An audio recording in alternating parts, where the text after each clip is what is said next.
3D model বানিয়ে ট্রেন্ডে গা ভাসাচ্ছেন অনেকেই। আপনিও কি টেবিলে দাঁড়াতে ইচ্ছুক, কিন্তু কিভাবে বানাবেন সেই পদ্ধতি না জানার কারণে পিছিয়ে পড়েছেন?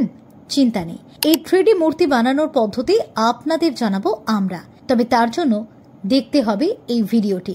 আজকাল অনেকে ইনস্টাগ্রাম, ফেসবুকে নিজের 3D মূর্তি বানিয়ে পোস্ট করছেন। কেউ কেউ এমনটা বানানোর পদ্ধতি জানলেও অনেকেই এই ট্রেন্ডের বিষয়ে অজ্ঞ। তবে প্রথমেই বলি, এই ট্রেন্ডের নাম জেমিনি 2.5 ফ্ল্যাশ ইমেজ। এটি একটি ফ্রি এআই টুল, যেটি কিনা যে কোনো ছবিকে দ্রুত এবং সহজেই বাস্তবসম্মত 3D মডেলে রূপান্তরিত করে। গুগলের এই নতুন এআই টুলটি ন্যানো বানানা নামে পরিচিত, যা মাত্র কয়েক সেকেন্ডের মধ্যে যে কোনো ছবিকে 3D মডেলে রূপান্তর করতে পারে। না, এর জন্য কোনো ডিজাইনার হতে হবে না কিংবা ব্যয়বহুল সফটওয়্যারও ব্যবহার করতে হবে না, বরং সম্পূর্ণ বিনামূল্যে খুব সহজেই কয়েক মিনিটের মধ্যে নিজস্ব 3D ছবি তৈরি করা যাবে। এবার বলি, গুগলের ন্যানো বানানা আসলে কি? এই এআই টুলের অফিসিয়াল নাম LM Arena, কিন্তু ন্যানো বানানা ইউজারদের দেওয়া একটি মজার নাম।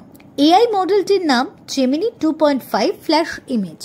এটি অক্ষর, পোশাক এবং ব্যাকগ্রাউন্ডের মতো সামঞ্জস্যপূর্ণ বিবরণ বজায় রেখে ছবিগুলিকে 3D মডেলে রূপান্তর করে। এবার বলি এটি বানানোর পদ্ধতি। প্রথমে গুগল ক্রোম বা অন্য কোনো ব্রাউজার থেকে এআই স্টুডিও সার্চ করতে হবে। এরপর সেখানে ট্রাই জেমিনি অপশন সিলেক্ট করতে হবে। তারপর ন্যানো বানানা জেমিনি 2.5 ফ্ল্যাশ ইমেজ অপশনটি সিলেক্ট করে নিজের গুগল অ্যাকাউন্ট দিয়ে লগ ইন করে ব্যবহারকারীর শর্তাবলী গ্রহণ করতে হবে।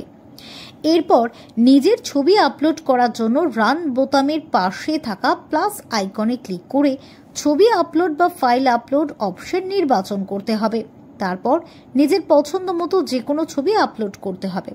এরপর আমাদের ভিডিওর কমেন্টে দেওয়া প্রম্পটটি পেস্ট কপি করে চ্যাট বক্সে পেস্ট করে রান অপশনে ক্লিক করতে হবে। তারপরেই এআই ছবিটি তৈরি করতে শুরু করবে এবং একটি 3D মূর্তি বানিয়ে দেবে। ব্যাস, তারপরে ছবিটি ডাউনলোড করে ইনস্টাগ্রাম, ফেসবুক বা যে কোনো সোশ্যাল মিডিয়া প্ল্যাটফর্মে শেয়ার করলেই আপনিও হয়ে উঠবেন ট্রেন্ডিং। ফেরো রিপোর্ট, ডক্টর টাইম।